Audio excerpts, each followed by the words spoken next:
Call the Push, yeah. Committee of the Whole meeting for January 13th to order. Please call the roll. Here. Sorry, we're gonna get going. Alderman Strelchak. Alderman Talaco. He's absent. Alderman Meyer. Alderman Hancher. Alderman Bach. Here. Alderman Parrish. Here. Alderman Bratt is absent. Alderman Gebhardt. Here. And Mayor Nurbin. Here. First up is approval of the meeting minutes from December 9th. Move approval. Second. We have a motion and a second. Are there any comments or questions on those minutes? Hearing and seeing none, all those in favor of approving the minutes, please say aye. Aye. Any opposed? Minutes are approved.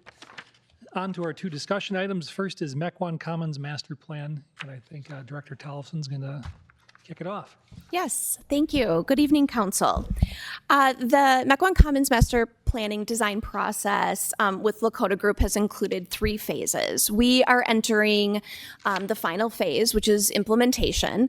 First phase was envision, and the second phase the first phase was engage, and the second phase was envision. So, of course, the first phase incorporated a lot of public input through workshops and surveys. A lot of you participated in that process. And then phase 2 was taking all of that information, also their knowledge about the site conditions and the surrounding context of the neighborhood, and developing some creative concept plans. What tonight's presentation does is present 3 refined master plans to you, and that's really a result of those first 2 phases, of course, but also the committee of the whole discussion that we had back in October. So we collectively as a team took your input, took some of the questions and inquiries you had, and also the input from 2 other boards and commissions from the city, and collectively developed those 3 different plans. We did not return with one refined concept because there were a variety of variations that the committee did talk about, and so we really wanted to continue to provide some creative solutions and some opportunities for flexibility and design choices to all of you. There is a lot of information in your packet. Lakota did a great job of providing some comparison analysis, obviously some graphics, so there's a lot to consider, but we do think you have plenty of information here to have an interactive conversation and hopefully continue to build some consensus. What was also included in your packet was what we thought or took away as the preliminary list of consensus that the committee landed on back in October. It also includes a copy of the meeting minutes so that we can reflect on the public input that we received at that particular meeting. And then there's a laundry list of the review comments that we received from Park and Open Space Board, as well as the Bike and Pedestrian Way Committee. So before I hand it over to the Lakota Group to kind of give an overview of those refined concepts and what some of the benefits and maybe impacts and trade-offs of those plans are, I do just want to share what we're hoping as a team to get out of tonight's meeting in terms of decision making. So what we're really looking for is what the committee's preferred concept direction is. So which plan, is serving best as the product in which we will start to build that final plan and that final report based on. The second would be the prioritization of the trade-offs of the plan. So taking a look and consideration at what the pool facility size looks like, where the support building location is best positioned. So kind of those next set of larger amenities and features on the campus. And then lastly, the refinement. So elements that can come from any one of the various plans that you've seen, but really play a critical role in integrating the uses and the functionality on the campus, and make connections both interior and exterior to the campus. Those integration elements, while may seem ancillary, really do play a key role in what the overall sense of the campus is going to feel like. Someone who's utilizing the space is going to be impacted by little nuanced design issues or consistency that they see throughout the campus, and that's really going to leave them not only with a greater sense of functionality, but sort of the comprehensiveness of the design, and ultimately makes them feel as though they've landed sort of in a special or unique space. So we're looking for those decisions tonight because that will help inform that final plan. You've got staff here who's been part of the internal staff committee team helping make some of these decisions. And then I think most of you have met our creative group at the Lakota group. And so who we have with us tonight is Lexi Paz, who's an associate with the group, Kevin Clark, who is the director of design as well as a principal for Lakota Group, and then Morgan Chapman, who's a senior associate. So I'll hand it over to that team and we'll get started on the discussion. Thanks, Kim. I'll just start out by saying thank you for having us tonight. I'm really excited about presenting and moving this process forward. It's been a very productive process. Morgan and I are going to go through these concepts and kind of give you an overview of the nuances of those things, and then we don't want to spend too much time getting into the weeds, but if there are things that we need to discuss or answer questions, we're happy to do that, and looking forward to the discussion. So just want to start off by acknowledging the baseball concepts that we heard, some questions from the last committee of the whole meeting on whether we can take a look at an option that includes a minimized baseball update in the correct orientation and keep the pool facility and enhance it as well. So what we did was overlaid some minimal approaches to improved baseball over our new concept master plan option 1 with a modest improvement to the pool area as well. But what I want to talk about just is what we use to establish our basis of design. So from our perspective, to justify this level of improvement to the baseball, we should be designing to modern day best management practices. So that for us was looking at the WIIA standards for dimensions to baseball, and laying those out on the site. So using the property easement on the west side of the property as our edge, placing a new baseball field that meets at least the minimum guidelines, and even to that respect, we are falling short slightly. So the recommended distance from the foul line to the nearest obstruction or dugout should be 60 feet. On the west side of the baseball field here, we are at 54 feet and 6 inches. And the minimum from the center of the plate to center field should be 350 minimum. That is what we're showing here, as well as along the foul line showing 300 feet. And that also falls within their minimum. But what you can see is that we're still encroaching on some conflict zones within the pool deck area, as well as at the back of City Hall. So there's really no buffer space provided between the baseball and the pool. Home run balls still pose a safety concern to pool users. And at the access area behind City Hall, we can't reasonably accommodate the ADA parking space and maintenance access that's needed at the back of City Hall. So with these conflicts, it's our recommendation that this plan not move forward. But with that, I think I'll get into some of the other opportunities that the concepts present in the final rendition.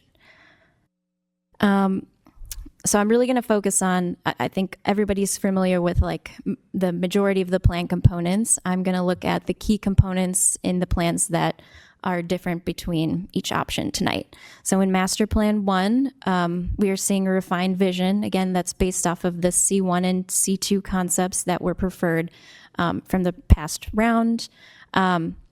And in the first plan you're seeing tonight, the major components are a centralized pavilion and amphitheater right at the center of the site, and the building within the pool area along Cedarburg. What this concept presents is a more centralized kind of active hub of activity in this concept. You have the playground, the amphitheater, and the pool all centralized right around the center of the site. But that does pose potential sound conflicts between the pavilion and play and pool uses. It also could present some proximate parking competition between these three major uses. And the support building, while offering some benefits fronting Cedarburg, is further away from the main hub of activity in the center of the site. So with this concept, keeping in mind these option variations, our question for your consideration would be, do you prefer a highly centralized activity hub, accepting an increase in concentration and potential conflicts that may arise from that in exchange for a more energized, visible, active event space? With the master plan concept 2, we've kind of grayed out all of the areas that remain the same from plan number 1 and just are highlighting in the bold color the changes in this plan. So again, the key differences here are on the open space event lawn, and the pavilion and amphitheater has now shifted to the southwest corner. In the I location here, we still have this gateway plaza and shade structure. The main changes in the pool area are the building has shifted to be north of the pool between the parking lot and pool use. And with that, that shift, we are able to capture a new space along Cedarburg that we have designed as a gateway plaza, called it Redbud Plaza. So what this concept really does is, in order to make this shift and move the building up to the north of the pool deck and the zero depth entry pool area have reduced slightly. But we've also increased the distance between the pavilion and amphitheater and the shared restroom building. And just to speak to some specifics, the zero depth pool reduces by about 700 square feet. The pool deck reduces by about 3,200 square feet from concept 1. So as you consider this change, this slight modification in the design, I think this plan, consider that it offers a more evenly distributed site layout, more balance of the amenities on site, and potentially minimizes some conflicts between uses, but enhances connectivity while accepting modest reductions to the pool deck area. And with the third concept, we really wanted to look at, so master plan concept 2 reduces the pool area in order to make that shift for the building. But if we want to maximize the pool area, what does the space look like pushing that westward? So we expand the pool area west, gain some space back to the pool and pool deck, but it does reduce the open space lawn and amphitheater very minimally. In this concept, we still see the pavilion and amphitheater in the southwest corner. So the planned trade-offs here, we're seeing, again, the reduced open lawn and amphitheater, and maybe some loss of formality to this north-south multi-use path. But as you consider this concept, consider, do you prefer an expanded aquatic amenity space and pool area if it reduces the open lawn and formal site geometry slightly? To speak to those metrics, the open lawn is reduced by 12,000 square feet, and the zero depth pool area increases by 800 square feet, and the pool deck by 3,000 square feet. So we're gaining back a bit more than what Master Plan 2 lost in terms of the zero depth pool area, and just about the same amount of pool deck space. And I'll kick it over to Kevin, go through some of the details here. Yeah, and I just want to remind everybody, we're looking at this as a space that's for the community. It should have something for everyone. It supports your town center, the new residential, the new commercial. It's a hub of activity. You have civic uses here. So as we've talked about this and as we've gone through it with the steering committee and brought it to the community, we think about programming, and we think about, here we are in Wisconsin, 6 months out of the year, we know it's a little chilly, so we think about seasonality. We were challenged on that. So in all of these areas, we're going to show a little bit of an enlargement of all of the use zones and show you what's the character, how can it be used, what are the types of activities that we can do here. And in our experience, those are the things that bring life. This should be a community space. So just starting with that north piece, the library and the playground area, addressing that in a way that makes sense. We heard a lot about, frankly, the landscape character of the campus. There isn't really one. So improving that character, bringing some of that sustainability, bringing some of that green, bringing that softer touch in a more informal way on the north side that works with the library, that brings in the idea of maybe a garden walk, a storybook walk, creating terraces that address the library in a better way, the building itself, that also relate to that playground. A lot of families are coming there, and frankly, the playground we know, and everybody that's gone out there knows that it's kind of flooding. We need to address that. We need to work with the grades and figure that out and make a better scenario for there to be a better use. So as we show the playground in that location, that would tie into how that would work. And thinking about how you're coming off the interurban, and we can have those kind of things like a bike repair place or a bench, and invite people to get off their bikes, come to Mequon, come to the campus, go to Collectivo, right? So these are the things that we're thinking about in this area. And we just show, we show a few images of seasonality and how that might work in the different times of year and some of the stuff that may happen, whether it's a hammock garden or doing something like that, bringing more trees, different species out here so you can have fall color and birding and all of the great things that can happen in this space. So we're just showing a few examples like that, and we actually created a whole list of these things, and we didn't want to put a bunch of words on the screen, but we've got a list of potential uses and seasonal things that can happen out in this space per use zone. Oops, went backwards there. Yeah, it's in there. We're going to skip through that because it's a lot of words. But we could go back if anyone wants to talk about those types of things. Now, as we look at what we're calling the flex lawn, the pavilion amphitheater, we see this as, again, a flexible space. It's not always all about events.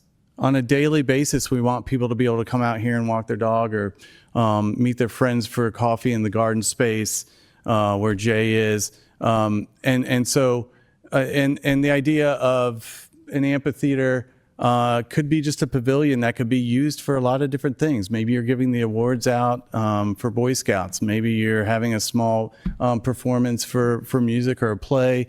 So it doesn't have to be all about a stage. It can be more of a flexible pavilion space that is a visual focal point in the lawn area.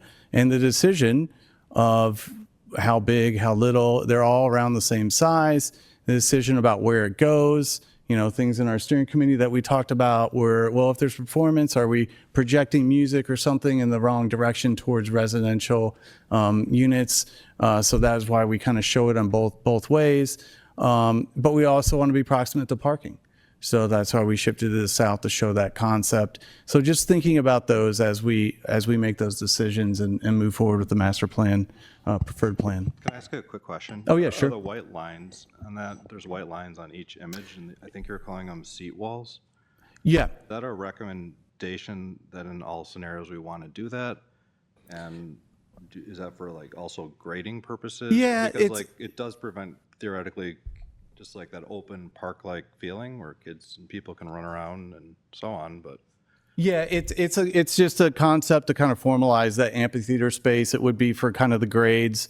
I'll show you a couple images of what that looks like. You don't have to do that.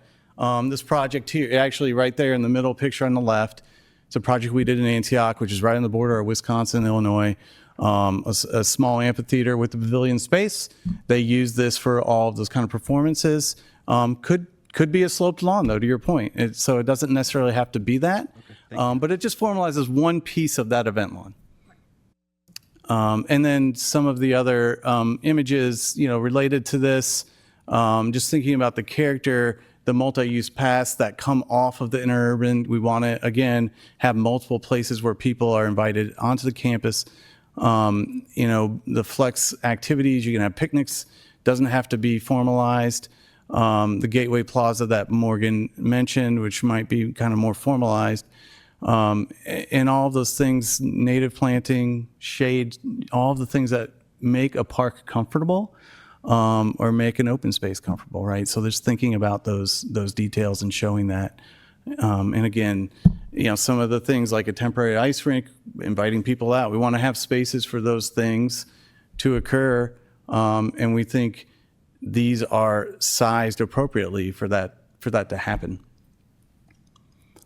And this, we broke out, the whole kind of campus.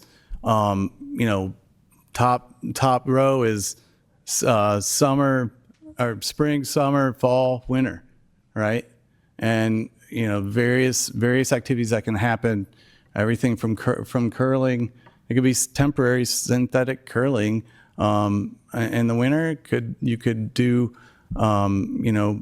frisbee or other yard games. There's so many things that can happen out here, and we just want to show that it's a place that can be used by a lot of people for a lot of different things. As we talk about the pool facility and support building, we presented these three options. Morgan went through the ideas. What I think should be noted is making sure that there's flexibility here, because there's a process to design this beyond where we are. This is a master plan that wants to define the character and the space relationships. There's a whole process for the program of the pool and moving on. Now, we got lots of feedback about, hey, we want to have they're all showing lap lanes and zero depth entry and the deep well for diving boards and those things and the deck. So we've used comparisons to other Southeast Wisconsin pools that have been done to make sure that we're in the right space we're allocating the right space for this. So it's more about understanding we like this relationship. The building should be X square feet, at least on one level. Now, we also heard, hey, we might want to have a community space. We might want to have something that you could use as a community space. And so we show a 2-story building. And so the idea that this could be something that's more of a hub year round as opposed to just during summer months. And we actually did a little diagram of that building, which I'll show in a second. But again, these are the things that we heard were top priorities: zero depth entry, diving boards, having a support building that has bathrooms and everything that works with it, and then deck space, a little picnic lawn adjacent to it, and a couple of the concepts we show that the Redbud Plaza idea, which to me is about flexibility. It's about scaling up. You guys are doing some great events along Cedarburg. So that would be this nice space that you could bring some tents in, and you can invite, maybe some fire pits or other things. So again, it's about enhancing what you have and making sure that it's the best it can be.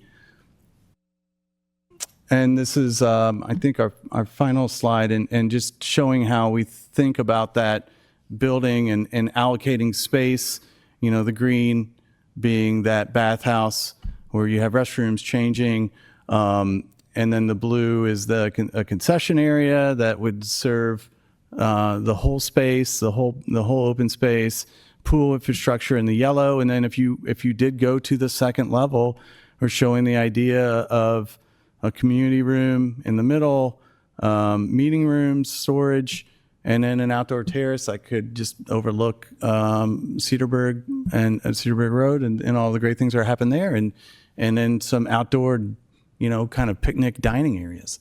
So thinking about how that all functions within the whole context of the commons.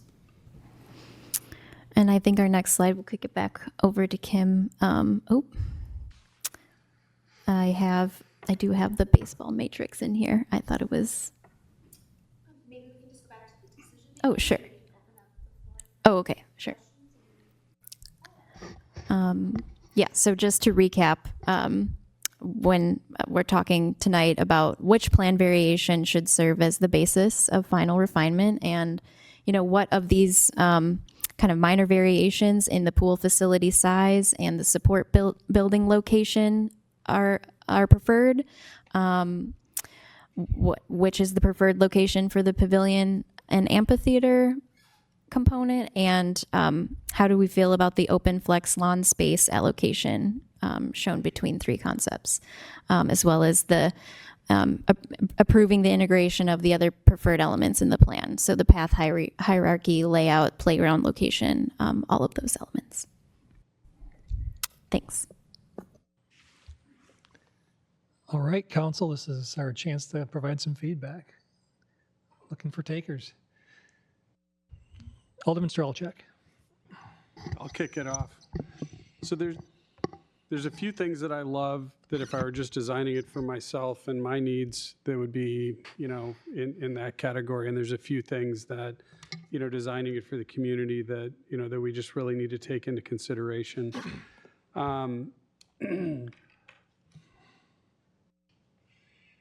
I don't want to take the fact that we're not talking about the baseball field lightly. I know there's a long history and tradition there.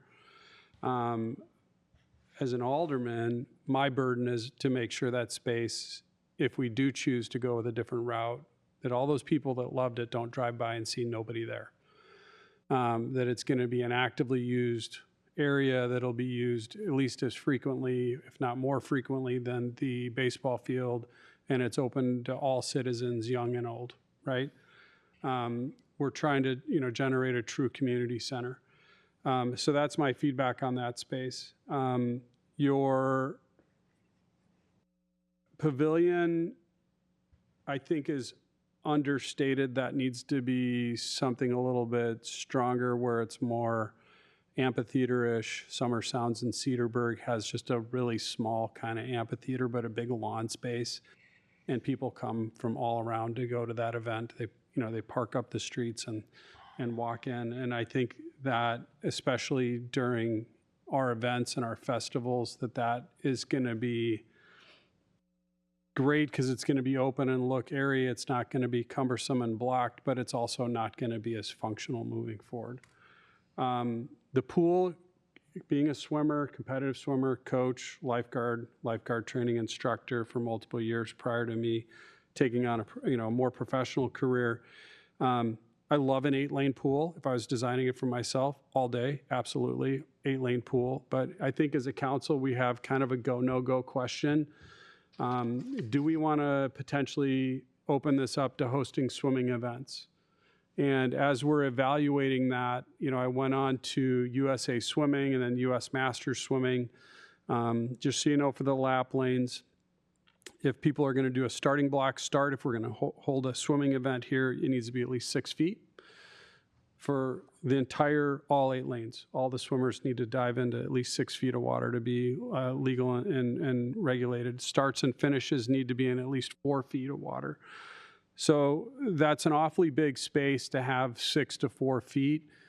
And I'm questioning how many kids are going to actually be using that during open swim. I know that we have a really nice open space currently, and that does get used frequently, but I don't know that it's 4 to 6 feet. I think it's a little bit shallower and a little bit more accessible to kids that aren't maybe as tall as what some of us adults are. So, council, let's consider maybe backing that off to 6 lanes if we choose to not host an event, but we could still host a swim team that could come in and train in the mornings, either as a, courtesy and, use of the pool, or just a rented item, so that's something under consideration. I like the lawn space, but I'm generally going to question, what is that lawn space going to be used for? The mayor can maybe comment on festivals, and if we think that that'll be expandable for festival usage, that might be a really nice space. I know the former mayor's wife would hold art classes, and she'd do so in the parking lot. That definitely would be a good tented area for festivals if we would choose to, provide some cover for that moving forward. I think that's just a nice consideration. With that, I'm going to yield only after one more point.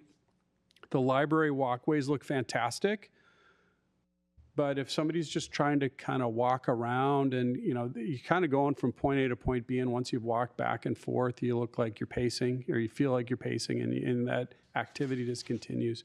If there's anything that we can incorporate that might be a little more circular and give people the opportunity to, walk a certain distance or whatever, mapping that out and having that identified early would be, maybe it's a 1/4 mile loop, that winds and goes back and forth.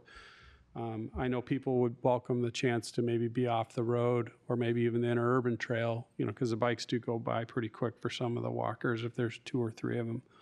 So that's my feedback to this point. I'll yield and listen to the rest of the team. Alderman Gebhardt. Great, thanks, Mayor. I'll play off of that. I'd like to support a comment that Alderman Strelchek made, and that is that I'm in big support of a frequently used active space. And I keep coming back to that as kind of my North Star. And what that means to me then is thinking about that space more from a year-round perspective. With that in mind, that would lead me more to option 2, your refined option 2, and not going with the enlarged area for the pool area and using that space more for what I would say is common area. I think the word that, or the phrase that was used earlier was more energized active event space over going ahead and incorporating into a larger pool. I think that Plan 1 or Plan 3 from a refined standpoint in terms of the pool certainly is a nice upgrade from what we have. I think trying to do anything more than that would be a bit of an overkill from the way I think about it. I also like the fact of going with your the location of the building more to a central location than having it along Cedarburg Road, so that it can be taken advantage of in the context of, again, a frequently used active space. It will make it a little bit more energized. I also like the thinking in terms of the Red Bud Flex space or plaza, as you call it. My only question with that is that, is there a way to maybe incorporate it more into the center of the overall area than having it on the outside? So, one of the pieces that I struggle with in terms of Taste of Mequon or the Red Bud Festival that has been so successful is, are we still going to be blocking off Cedarburg Road, or do we have an opportunity to bring that maybe more on campus? And then you've got plenty of parking around that. If the thought is to bring it more on campus, maybe thinking in terms of the Red Bud Plaza and or the building and making sure that's centrally located, there may be an opportunity to rethink that a little bit. But those are my general comments. And the last thing I want to say, as I went through this packet and I saw all the information that was put together, and all the discussions that have been had over the course of time, it makes me really appreciate the approach and the process that we've gone ahead and driven to get to where we are today. I think that there's been a lot of great input, a lot of stakeholders that have been involved with this, and I think we're doing it the right way, and I think in turn, we're going to end up with something really special at the end of the day. So thank you. Thank you. Alderman Parrish. Thank you. I'm enjoying the comments so far. Welcome back to the Lakota group. You guys see you a lot, so it's rare that we have a consultant here on site so often, so it's nice to have that approach. Great job, staff, as always. All right, so Reineke, just that is obviously a tough subject, so I definitely appreciate the approach you took for this. First of all, to take some industry standards and apply it to an overlay of the site and mathematically show us how it doesn't work. And it's disappointing. I think we were all, if it said otherwise, I think we'd be having a different discussion tonight. So I think you have shown that, and then I'm not quite sure why we didn't, maybe Renicky alternative locations will be a separate discussion. I'm not quite sure why we didn't vet it, but I certainly looked at it and appreciated that aspect of the packet, and it does appear that we have some viable alternatives, specifically Rotary Park, where we simply have to figure out lighting. I do question the overall timeline, so I know staff and the consultant were definitely taking their cue from us. We want the new pool in the ground as soon as possible. I know we can't wait. But with that said, we now know that the entire site will have to be renovated all at the same time. We can't do it in phases or piecemeal. And so I do I have, this goes off into two branches. One is as a courtesy to the school district to allow, I'm wondering if we push this to 2028 is kind of what I'm pontificating about here.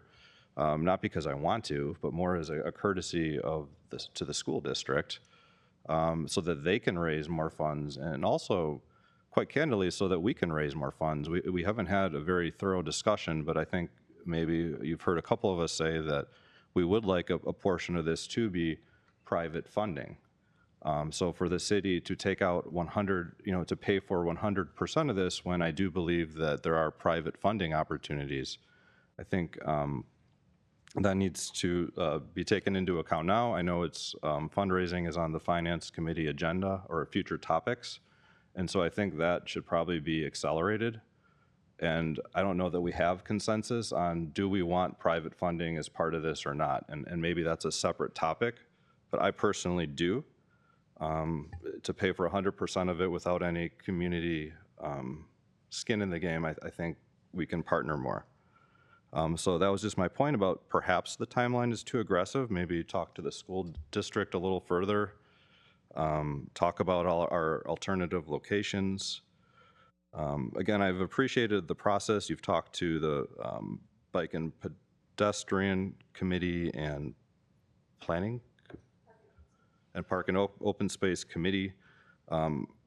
Certainly this is partially the library is a major stakeholder there. So one of my questions was, has the library given input on this plan? Perfect. Yep, they do a great job over there. And then Alderman Gephardt also brought up about the festivals committee, and I was having similar thoughts. Like, we haven't talked about, is our goal to get the festivals off the street?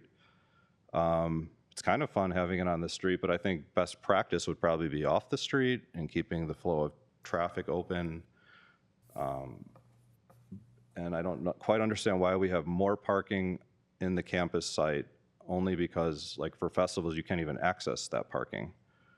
And I feel like we have enough parking on the street and alternatives. So I'm wondering if the expanded parking lot could be used for something else besides more parking within the site, like another program,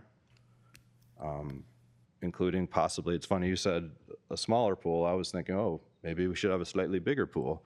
And I did pull out the community survey. So we did a community survey here at Mequon recently, and you did a good job checking almost all the boxes that our residents wanted to see as far as amenities. I'm just wondering about a slide. I'm not seeing that anywhere, and I think the pool as shown could be a little more fun. I know that sounds like a child. I'm speaking on behalf of the children. I'm just not sure. Maybe when you come back, just like, how can we make this a little more of a fun space, not just like a big pool that you go swim in. But if it's not, does it not have a slide? So it doesn't currently show a slide, but to Kevin's point, I think he mentioned earlier, like the spatial arrangement allows for flexibility once you get into that like more fine-tuned design process. In the area where we are showing the diving boards, a slide could be accommodated. Well, multiple slides would be great. Okay, the seat wall concept was really interesting. I'm glad we talked about that a little bit earlier. You're currently showing perhaps every 20 or 30 feet a seat wall, but you also showed an image where the seat walls were all condensed closer to the stage, which I thought was a really neat concept. But I think we need to preserve the open field for whatever that's going to be, so kids can run around and do this and that. And back to the festival concept, I do think a lot of like the food trucks and like the tabletops and all that stuff that currently is set up in the parking lots or on the street, it just seems like a lot of that should come within the site. And I'm pretty sure we have the room for it. And in one of your original designs, you actually had like a fake road, like a food truck row, which I thought was a really kind of cool idea. And it's like a multi-purpose space that would have electric, probably hook up to gas, stuff like that. So maybe we could take out some of the extra parking and do some more of that internally. So thank you all for listening. With all that said, I'm leaning towards Master Plan 3 and look forward to hearing other commentary from my colleagues. Thank you. All right, Alderman Bach, I saw you raise your hand next. Sorry, because I Just didn't go look right down the. We'll just go right down the row. We could. We go right down the row. Yeah, thanks. I mean, good comments. I kind of agree with Alderman Strelchek around the library, starting at the top with those paths. I mean, I think you could build in some other things over there, some picnic tables, some reading spaces for the summer, some other, something along those trails so it gets used more, but it's beautiful. So I maybe, work on that a little bit.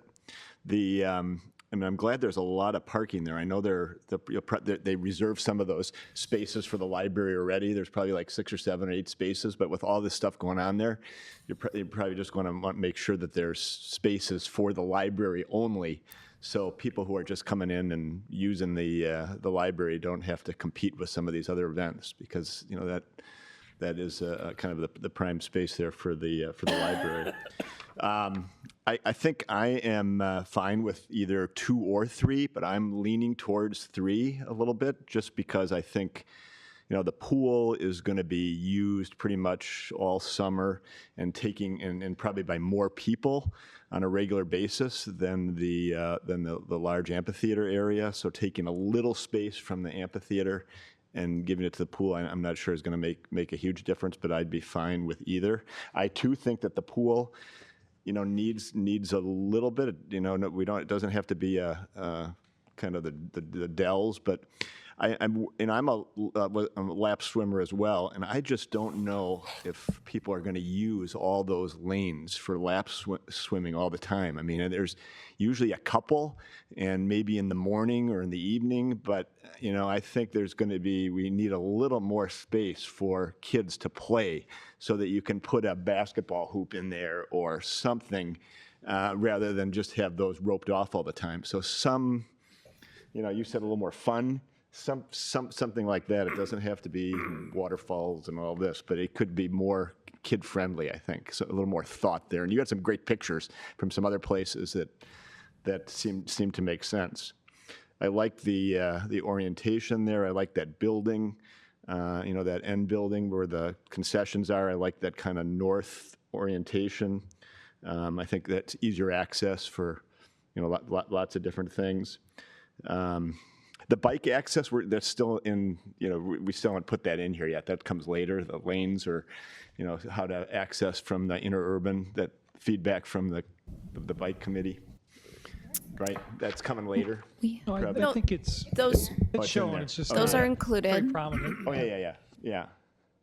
So those were put in, so that's good. So those are, so that my comments, it's beautiful. I mean, I think it'll be a great space for the community. So thank you.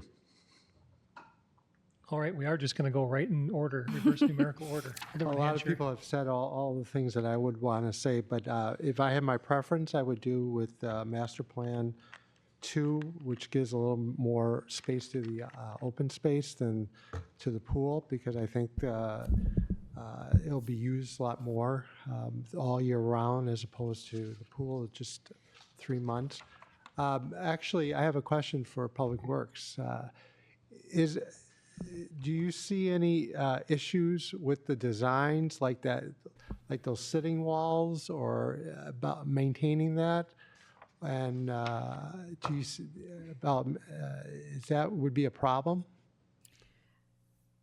Faster to mow when there's not separation or impediments, but I don't see it as a problem. It would just be a different pattern that we would learn to otherwise mow. Okay, because I could see it closer to the, having the sitting wall closer to the pavilion, but not maybe have it, as you go further out, maybe not have the sitting wall, just so that there's, people can utilize it, because I can see if they, say people go to the open space and they want to play Frisbee or whatever, and you have those sitting walls there, it's going to be, it could be a problem with safety. But if I had my choice, I would go with, same with Alderman Gephardt, master plan 2. Thank you. Alderman Meyer. You know, our job here is to, with this land and that, is to get the maximum amount of residents to use it for the maximum amount of time during the year.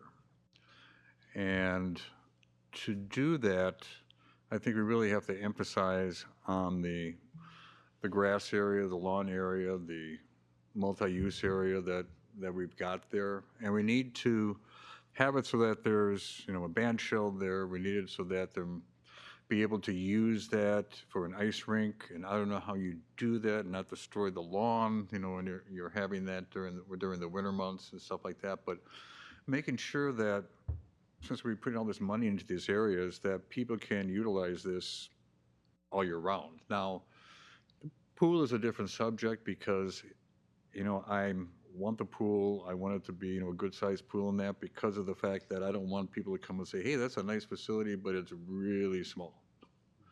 We want to, but I don't want to also have it for, the pool can't be, for what I mean, can't be for everybody. I mean, every organization can't have the little specific times inside of it, and it can't be set up just for that, you know, so it has to be set up for the general public. And if we can fit in a couple amenities so that some of the other organizations can use that without sacrificing residential use inside of it, you know, that, you know, I could go for that. But like I said before, my main focus would be on that lawn area, so that that can be utilized and have the facilities there so we can do something all year round there. So that, if that means an upgraded, you know, pavilion area that has, you know, a band shell inside of it, you know, that can be used as a warming area also, you know, if there's an ice skating rink, something like that. I think that's a maximum amount of use for this area, and have the maximum amount of residents use it all year round. That, for me, that I think that's the goal that we should have for this area. All the little bitty things, you know, a walkway and stuff like that is all fine, and it's all good if that all this stuff can be fit inside of there. But our main focus should be on that area, that to utilize it all year round. All right. Keeping the pattern alive, Alderwoman Tlaco. All right, well, great job, guys. We're getting warmer, so that's good. I gravitate towards Master Plan 3, and I do for a couple reasons.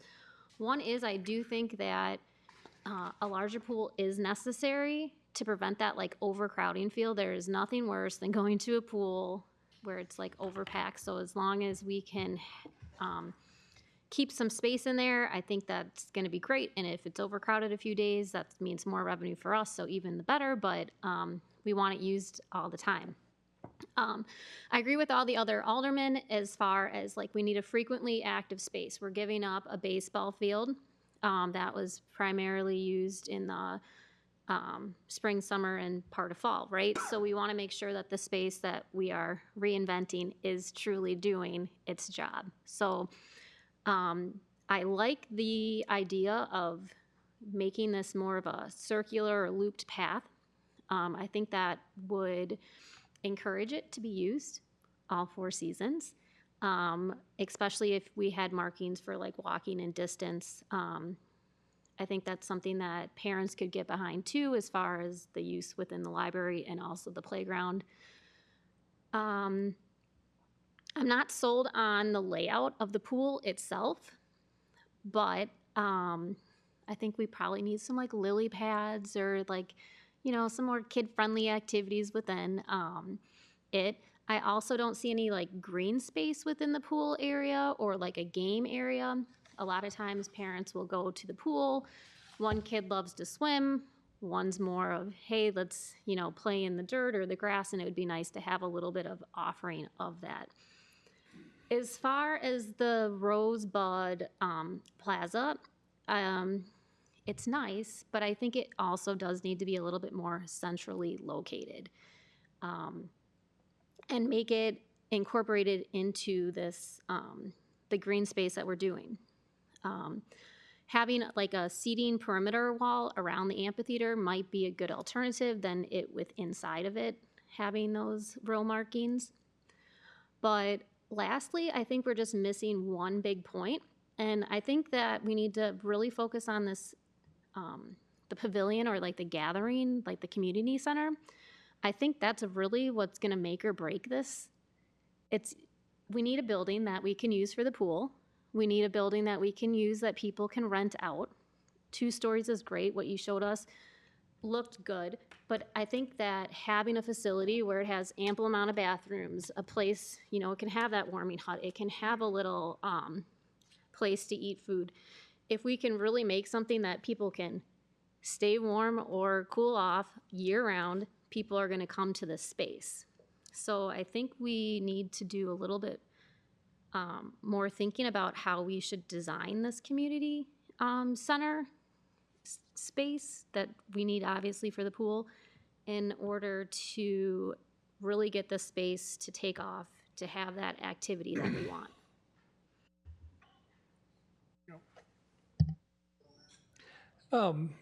Sure, I can go. I think we have to keep in mind too, these are conceptual plans and not a detailed building layout. So point's well taken on making sure that building meets our needs, but I think the intent was to add the massing and scale and size, so we could do that when the time is appropriate, when we actually pay someone to design the building. These are just conceptual plans at this point.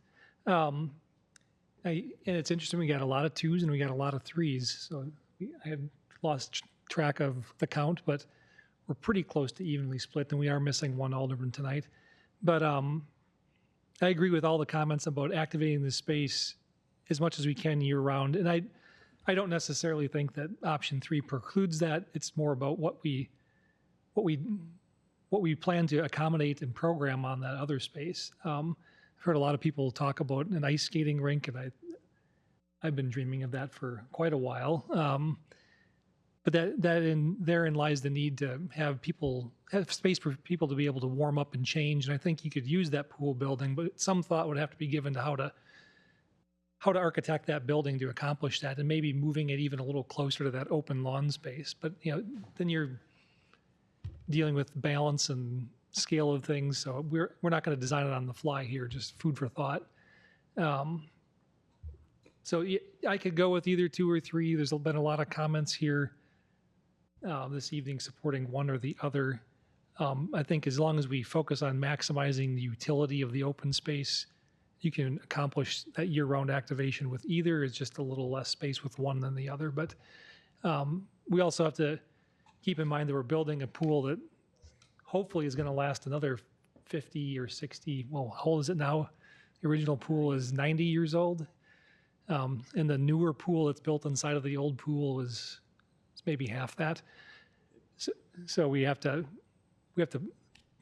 build this for, not today, but some number of years down the road. Alderman Strelchak. Couple questions, technical ones. How wide is the pool for the lap lanes, based on your scale drawing or ballpark?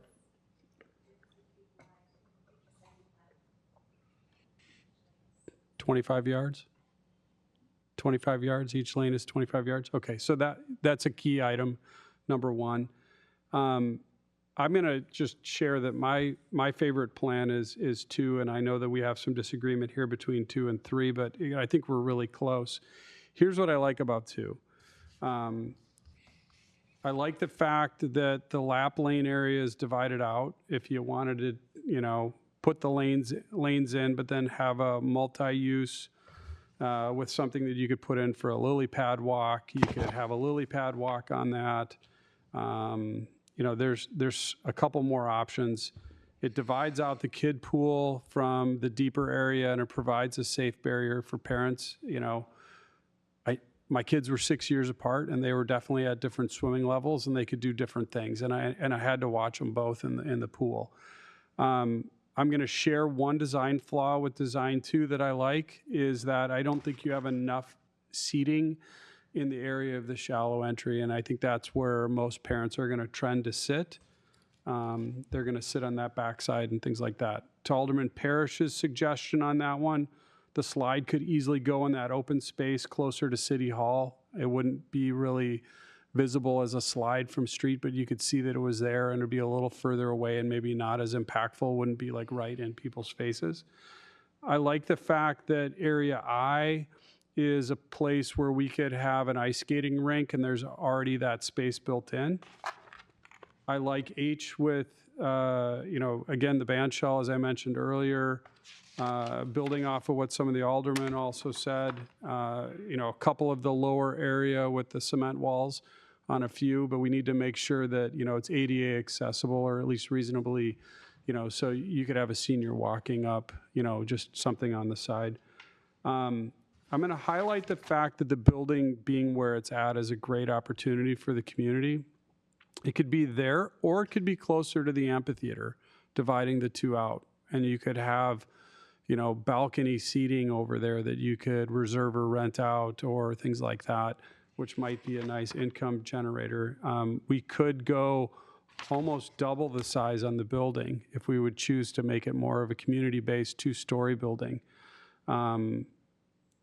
I think there's significant opportunity. I know there's some pushback on P, and there's some questions on having the festival move off of the street.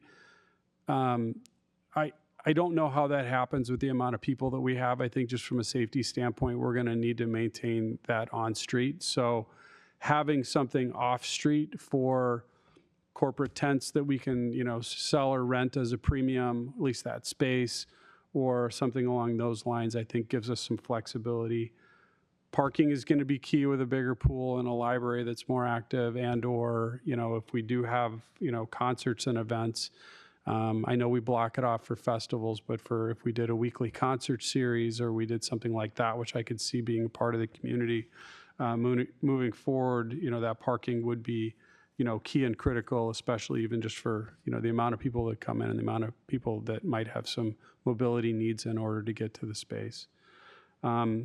I like the orientation of the band shell, backwards against the existing larger parking lot.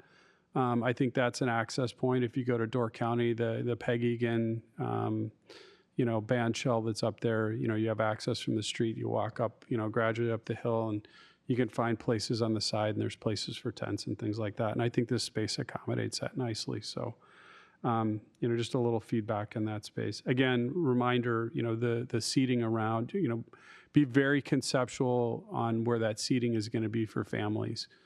And then where the slides are going to go, or the lily pad features, because that'll be awesome. Thank you.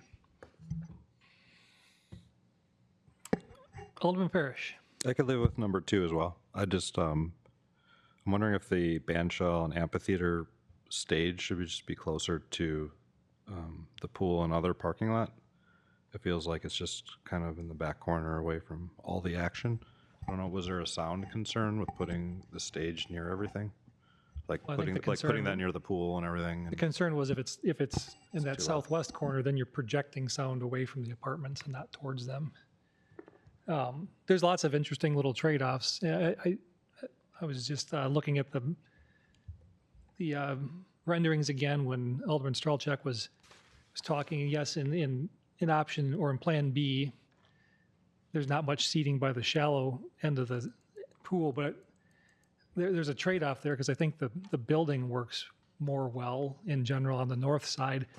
But when you're in that space, that's in that orientation for the pool, that's the trade-off, is you give up seating there, which is, I think, what may have part of what spawned option 3, because there's an acknowledgement that you're giving up a lot of seating on that pool deck. We think of it as a big area, but when you start drawing it all in there, it's actually not as big as you think it is. Before the meeting, I was leaning slightly towards option 3, because I think it balances everything the most, and I know we want to activate the space as much as possible, but I don't want to build a pool with a deficient seating deck, because that is the most annoying thing. You walk into a pool and it's jam-packed all around the edges. You're just going to turn around and walk out. Even if there's room in the pool, there's no place to put your stuff. I know we have some comparisons on the size and compared to what we have now in there. Maybe we should talk about that in a little more detail, just to help clarify everyone's thoughts. Hey, Mayor, one point of consideration, that deck area by the diving area is narrow as well. That probably would move out. You could actually shift the pool a little bit and gain some shade from those trees, depending on which tree species they are. So that might provide some deck shading or, something in that space as well. Just some point of consideration. I just wanted to share maybe a couple clarifying points. To Kelly's point about green space within the pool area, so Plan 3 to the west of the pool actually shows a widened out green space area. So that area is contained within what we would anticipate the edge of the pool fence being. So your pool fence is actually located adjacent to the Trail K in order to pick up some additional green space within the pool area. Both in Plan 2 and Plan 3, you have that green space within the pool fence area adjacent to the pool. Both of them can accommodate some small scale playground type equipment, not to the level that the playground by the library is, but just to provide a little bit of play space for people, for families that are located within the pool. The other thing that I'm hearing a lot of comments on is about, connectivity and kind of the food truck, maybe alley between the street and the open lawn, and whether the festival stays in the street or not, we can have that discussion later. But that east-west path that separates the swimming pool and the north end of City Hall, right out here, is a wider path that was designed intentionally to create that connection between the street festival and the open lawn, and to be able to have tents or food trucks straddling the width of that path. I think it was intended to be 12 plus feet. So that is a wider path to make the connection into and out of the campus. Okay, so you wanted to go over some details about the pool. So the matrix comparing the pool considerations. Do you have that in your slide deck? Okay.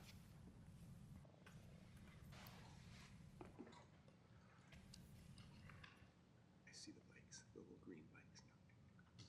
There's some green. Let's go. It's your place to hang out. Yeah.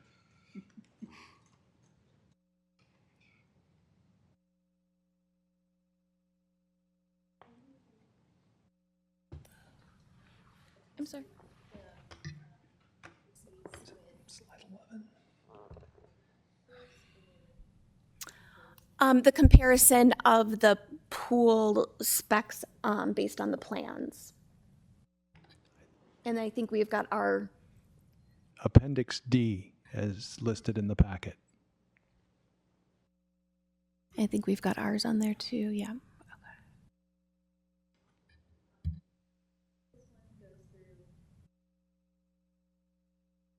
That one compares the surrounding southeastern Wisconsin newer pools with ours and our plans, right?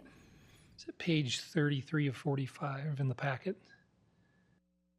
And There we go. does anyone have the statistics handy on what's there now? Director Lundeen. I do. All right. That's in Appendix D as well. Just maybe not in the same page, but. So let's start with what we have now. How many lounge chairs do we have, and how much pool deck area?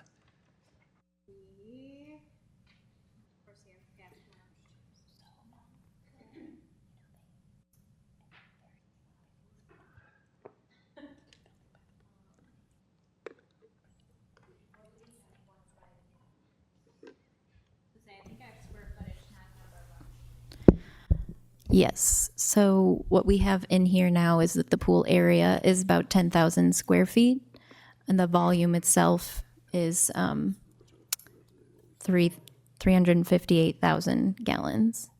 It's accommodating about 865 patrons, but I don't know. I think the guidelines for bather load have probably changed since that number was established. Okay, well, that was COVID driven, so that's when the 2020 was. Okay. It has 2 diving boards, 2 lap lanes, and the kiddie pool, which was closed. Okay. Oh, there's some, we don't have the pool deck, but we have the pool vessel square footage. Yep. And the refined master plans have the pool deck at a range from master plan 2 is the smallest pool deck and vessel. Pool deck being 17,500 square feet, pool vessel being 9,800. And then master plan 1 scales up slightly in the pool vessel, 10,500, with the pool deck at 20,700 square feet. So and master plan 3 scales up the pool vessel space to 10,600, but the pool deck is slightly smaller, 20,500.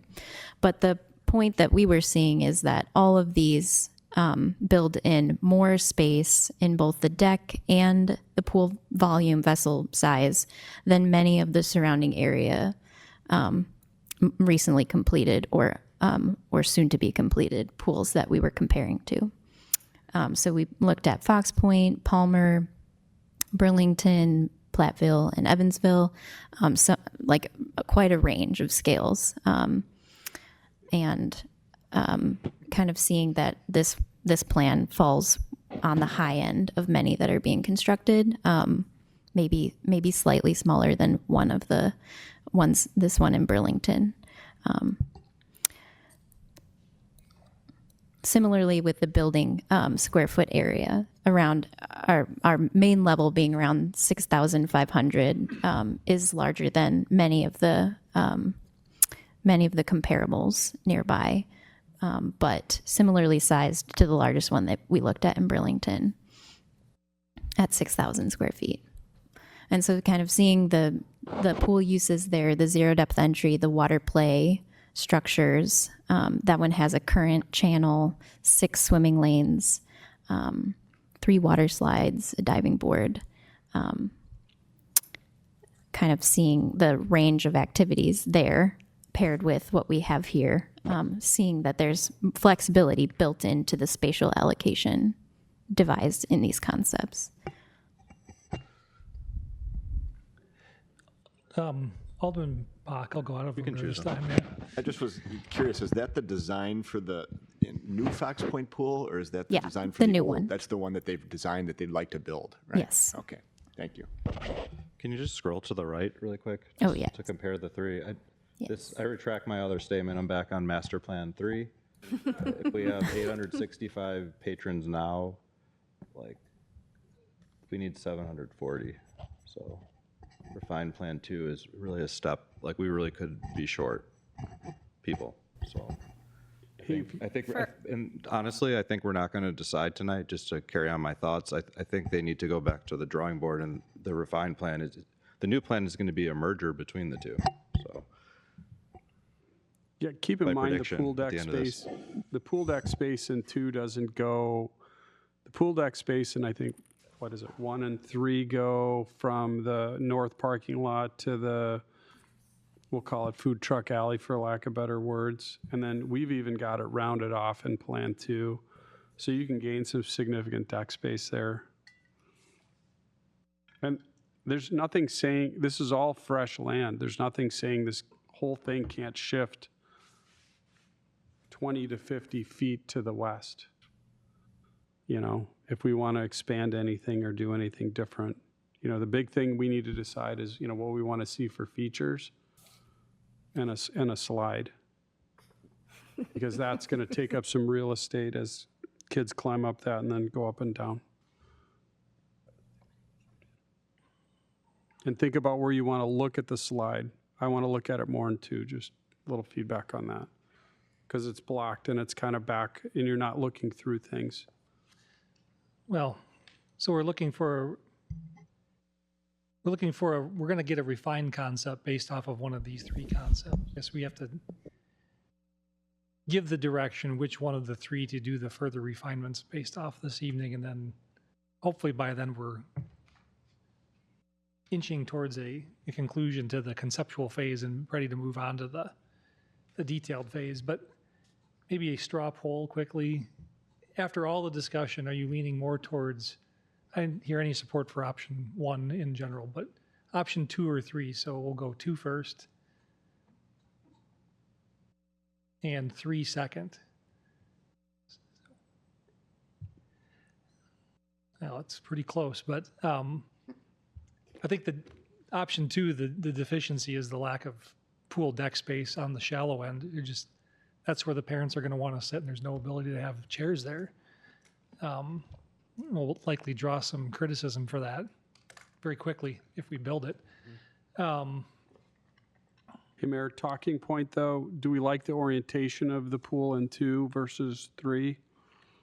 I think the big hangup is the deck space and the allowable space, and we want the most capability in that space. If you look at 2, the pool space doesn't go underneath the trees as it does in 3. It doesn't go all the way to the sidewalk as it does in 3. I don't think the pool's any bigger, and it also has a dividing feature in there which helps separate the deeper end from the shallow. And then just really dumb small thing, can you show the play system in a little further corner for the zero entry, because the lifeguards aren't going to want to look from, you watch at a lifeguard chair, you watch, what's going on in the pool and you have your orientation, but you're also going to be, watching from the hut as, that's where they take their break, and they'll be able to see the pool better without obstruction.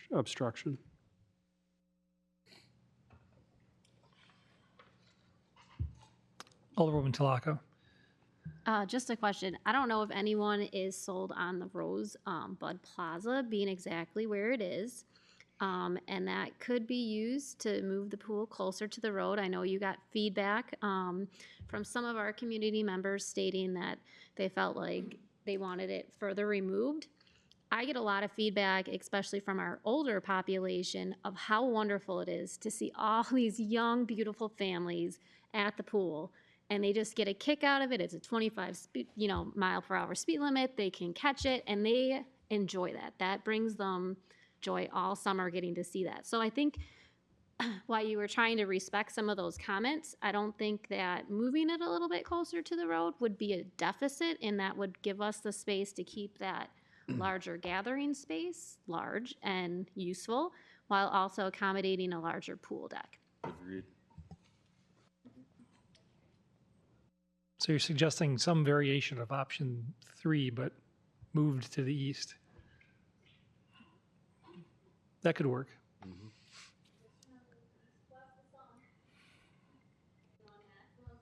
East that way.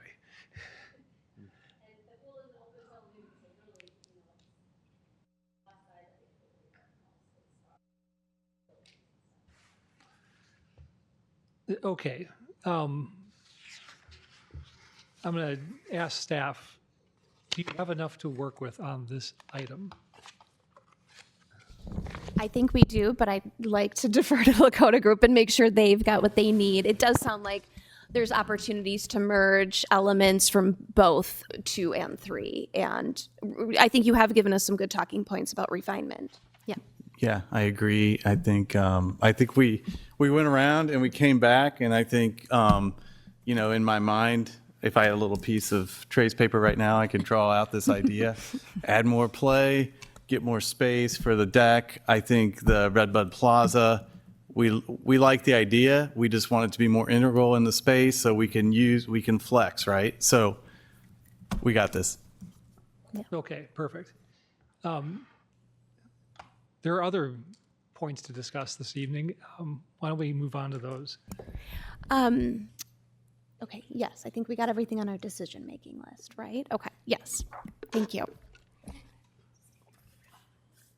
Thank you, team. Are we, Thank you. do we have enough on this item, or do we? I'm sorry, I didn't know if you meant other things on our committee of the whole agenda or other things on our decision-making list. I think even within this item, there was, Oh, okay, sorry. I mean, I'm happy to give a little bit of a discussion on those baseball alternatives. I just didn't want to jump ahead of, the discussion about the site plans. so do the members of the committee need to discuss that in detail, or are you satisfied that there are alternatives that have been looked at and discussed and that we have options? Okay. Okay, and we will continue to facilitate those conversations. Okay.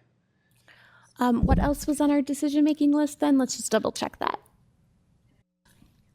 Yeah, I don't want to lose track of the list and Yeah. get off this item yeah. before we didn't talk about things we may have needed to talk about. Maybe some of those refinement elements, playground location. This last piece is just in making these revisions, we took concept C's and we took some components of concept B and blended it, and we established this path hierarchy, which and refined layout. So I'll just go to master plan 1 for talking points. So we've created this larger multi-use path around the centralized lawn and these entry points in, as well as establish this kind of form and relationship from the playground to the library. So just kind of like building consensus on if these strokes feel right and appropriate, if the connection points and the hierarchy feels well established, and of course building in some more circuity to the north library walks is feedback we heard that we can easily incorporate, or more destination points and interest throughout that path area. But if there are any other, or if the approval, I guess, behind these other elements is there. And these are generally the same in all the concepts. Yeah. Just moved around a little bit. People Yep. generally happy with these elements. I can assume they were because they didn't generate a lot of discussion. Yeah. We should be sure. Okay. Sounds like everyone's happy with that. Okay.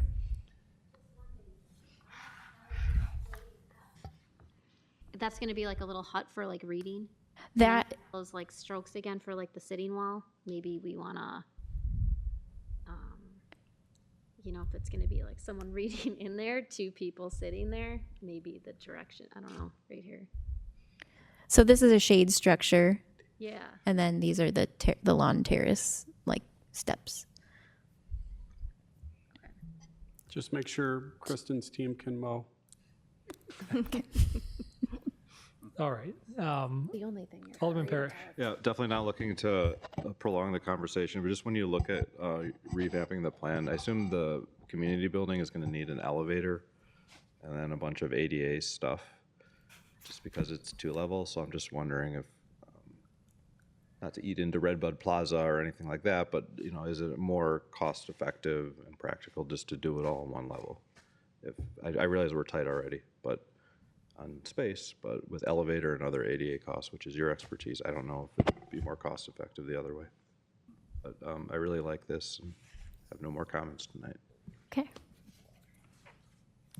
Good comment to think about.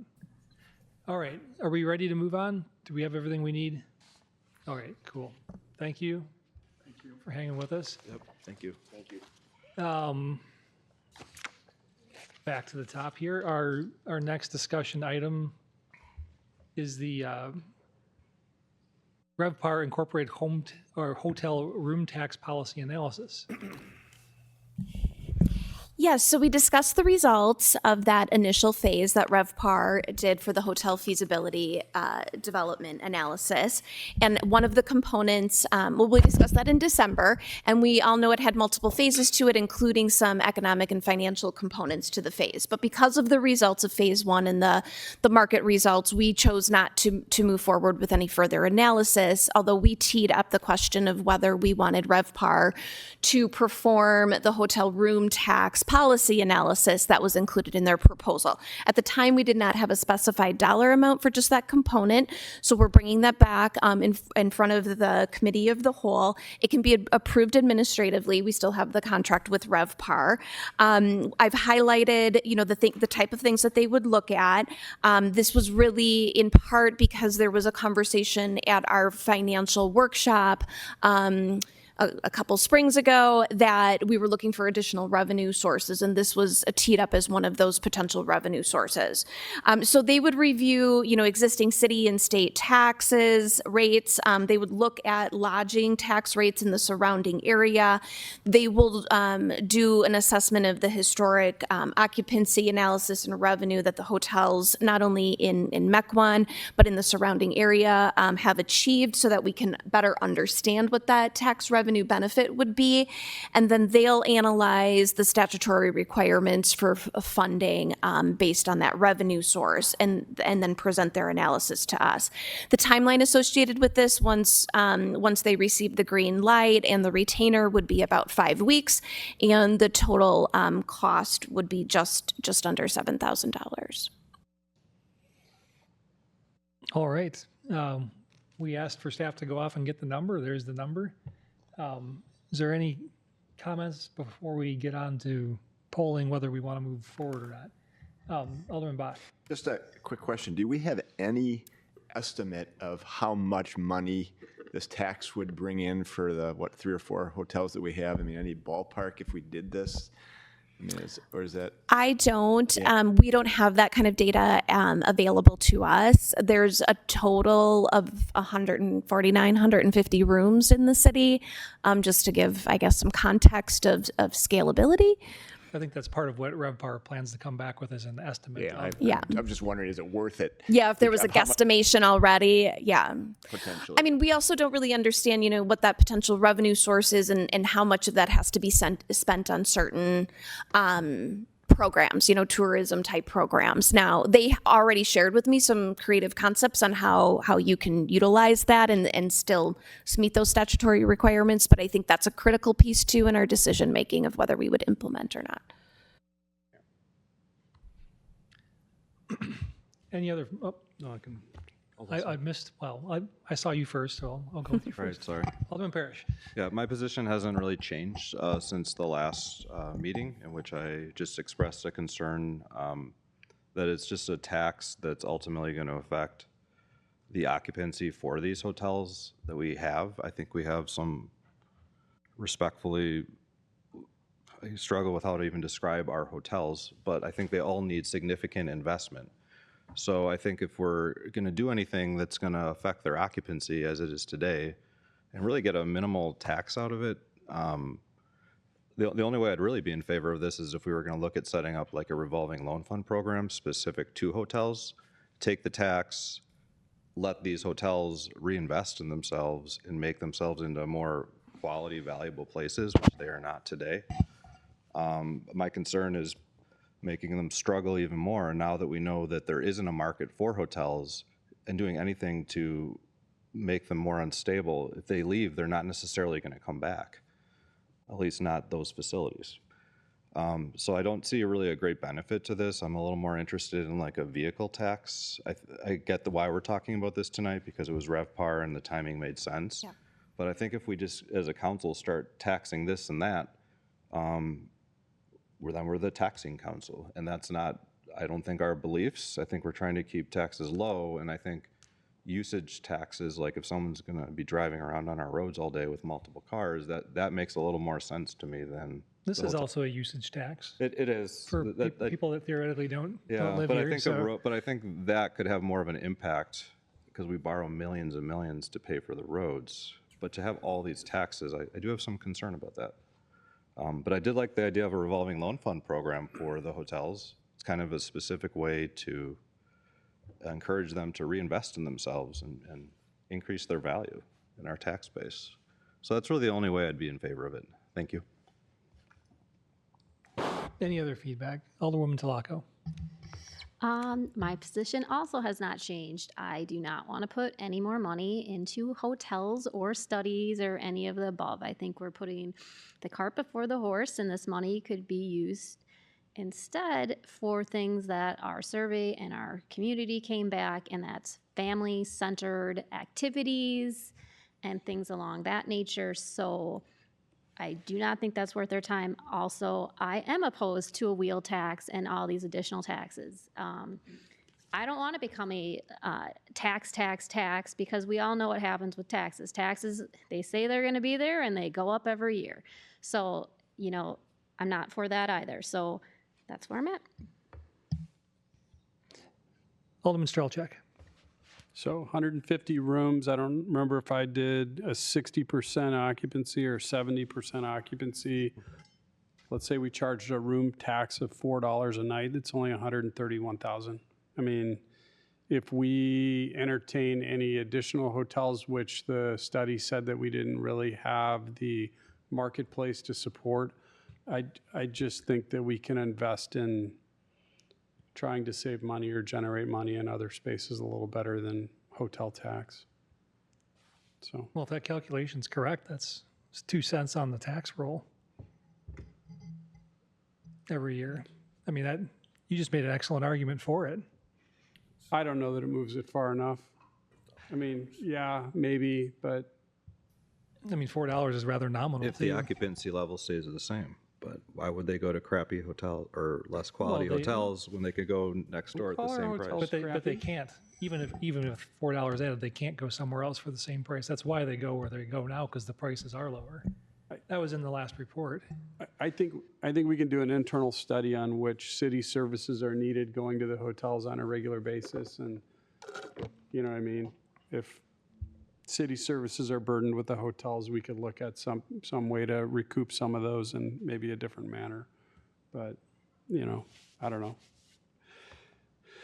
I'm not exactly sure what the mechanism would be, but anyway, it doesn't exist. This is one that actually exists. We can't make up new mechanisms to target individuals who may or may not be causing us more city services to be devoted to their address.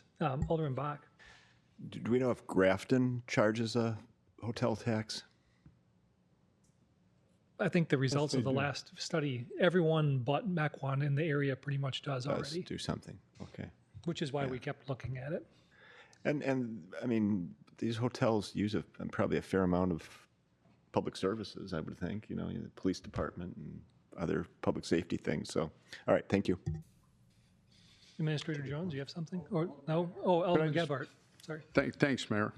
I just want to make a couple of points. First, I don't think that we're just trying to randomly think about where we can go ahead and add taxes. I don't think that the makeup of this board is thinking of that in this terms. But we did have a long-term financial planning meeting in which we looked out, 5 years, and we're going to continue to have more of those meetings. And it does show that there is a gap that potentially could exist down the road in terms of being able to maintain our services and cover those costs. So we are limited in terms of what we can go ahead and raise our property taxes. This was just another avenue for us to look at and explore, like other ways for some additional revenue if we need to go down that road to go ahead and again make sure that we're protecting the services that we're providing to the citizens of this community, right? Operating budgets, what it comes back to. So we know that for a period of time here over the last few years, inflation has risen higher than what we've been able to go ahead and raise our revenue.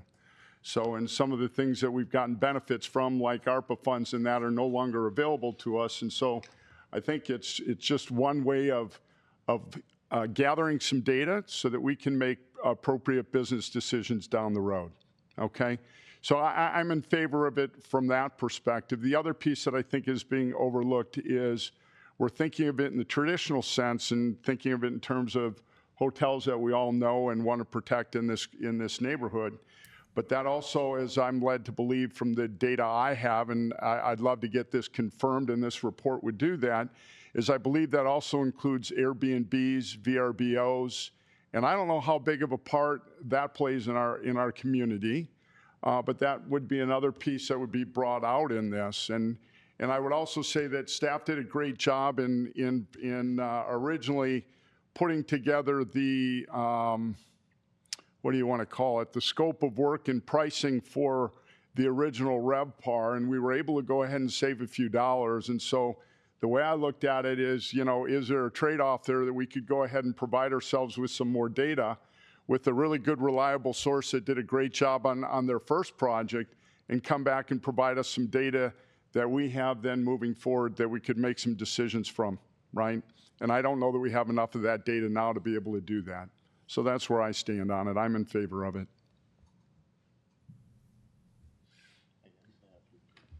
Any other feedback? Alderman Hancher. I agree with Alderman Gebhardt. I think why would we take away an opportunity to gain more information about increasing revenue for the city? I mean, it's information that we can use down the road.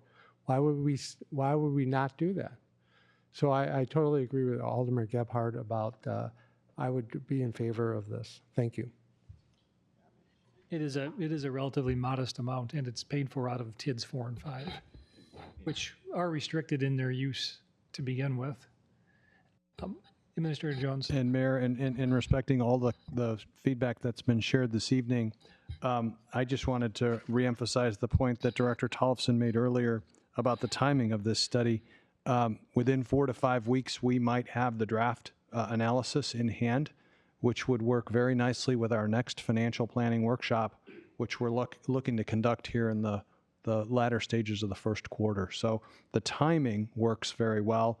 And to just echo the point made earlier, this is a data point. Alderman Bach. I mean, I guess if we can spend $7,000 and potentially get, I don't know, whatever amount for the city, $130,000, I mean, to me, it'd be money well spent.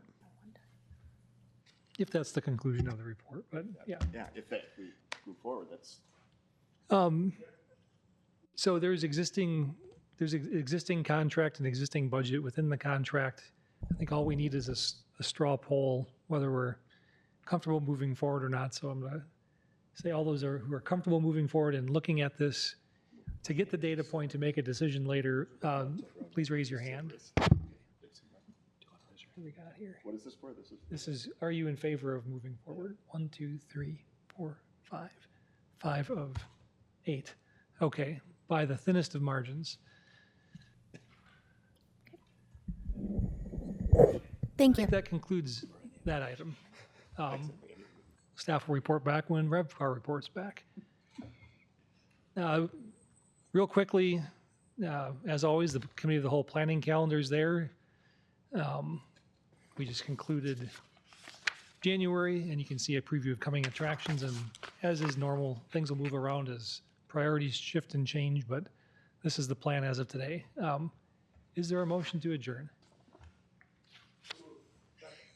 All right, motion and a second. All those in favor, please say aye. Aye. Any opposed? We will immediately